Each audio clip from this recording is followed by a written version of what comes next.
शुरू से कह रहा हूं कि इसमें एक उद्योगपति का हाथ है, कांग्रेस का हाथ है। मैं शुरू से इस बात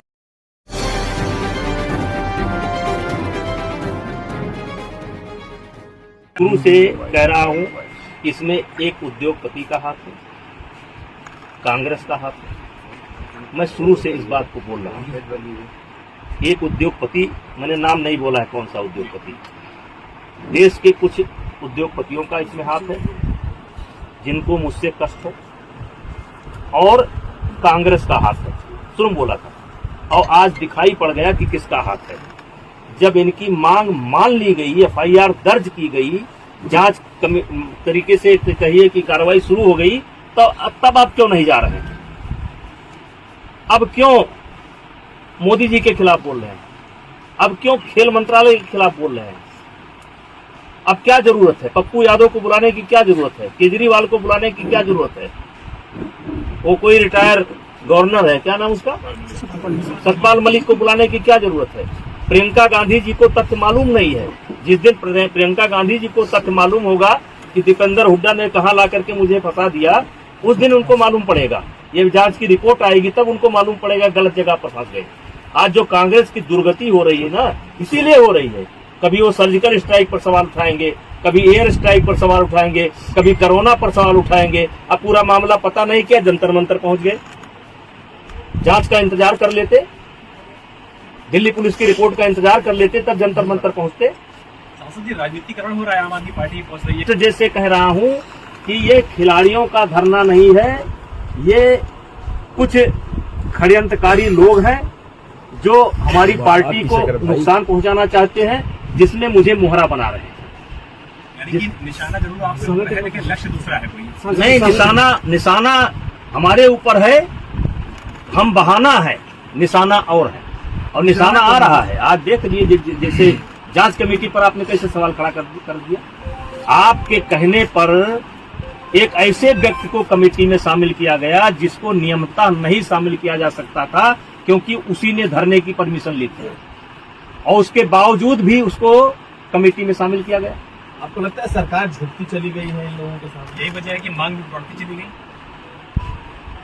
अब देखिए, मैं सब चीजों पर नहीं बोल सकता। मामला और सुप्रीम कोर्ट के संज्ञान में है और पुलिस के निगरानी में है, मैं बहुत कुछ नहीं बोल सकता। सांसद जी, सर इसमें आपने एक बात कही थी कि आपने जो ऑडियो थी वो ऑडियो किसको दी है? वो जो एक खिलाड़ी की ऑडियो, जांच कमेटी को। जांच कमेटी कौन खिलाड़ी था ये कोई जरूरी है भाई? जांच कमेटी को दे रखी है।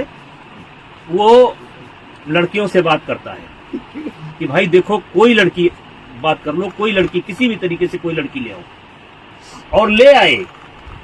क्योंकि जो आईओ के सामने जो बच्चे पेश हुए हैं, या जो बच्चे ओवरसाइट कमेटी के सामने पेश हुए हैं, उसमें वो बच्चा नहीं था।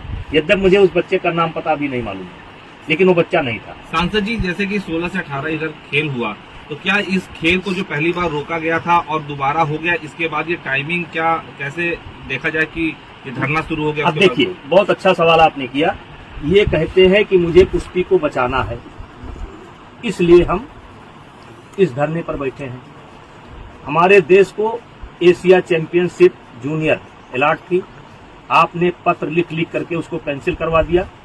ये इन्होंने कुश्ती को बचाया।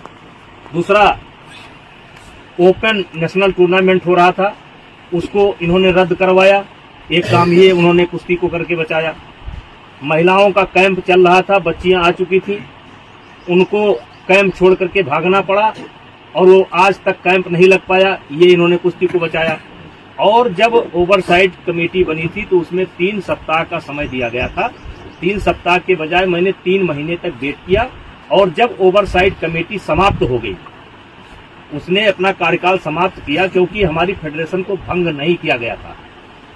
हमारी फेडरेशन को भंग नहीं किया गया था। जब ओवरसाइट कमेटी ने अपने आप को ये हो गया कि अब ओवरसाइट कमेटी नहीं है, तो चूंकि देश में जैसे इस समय एशिया चैंपियनशिप होना है, फिर वर्ल्ड चैंपियनशिप होना है, हमारे यहाँ खेल रुका हुआ है, कोई नेशनल नहीं हो रहा है, कोई ओपन नेशनल नहीं हो रहा है। तो जब नेशनल नहीं होगा, अब जैसे कैडेट है, अगर कैडेट का नेशनल नहीं होगा, अंडर 15 का नेशनल नहीं होगा, तो एशिया जाने के लिए टीम कैसे बनेगी? एक प्रक्रिया है ये। कि पहले हमको कराना पड़ेगा, हमारी फेडरेशन भंग नहीं थी, हमने जो है इस खेल को करवाया। अब ये खेल को करवाया तो हमने भाई हरियाणा के खिलाड़ी लड़े, बहुत बड़ी संख्या में लड़े, बच्चे मेडल लेकर के गए। मैंने कोई मेडल सेरेमनी नहीं की, मैंने कोई मेडल सेरेमनी नहीं की, मैं कभी अखाड़े पर नहीं गया, मैं जो है बैठ करके अपनी कुश्ती को देखता रहा। कुश्ती देखने का अधिकार मुझको भी है।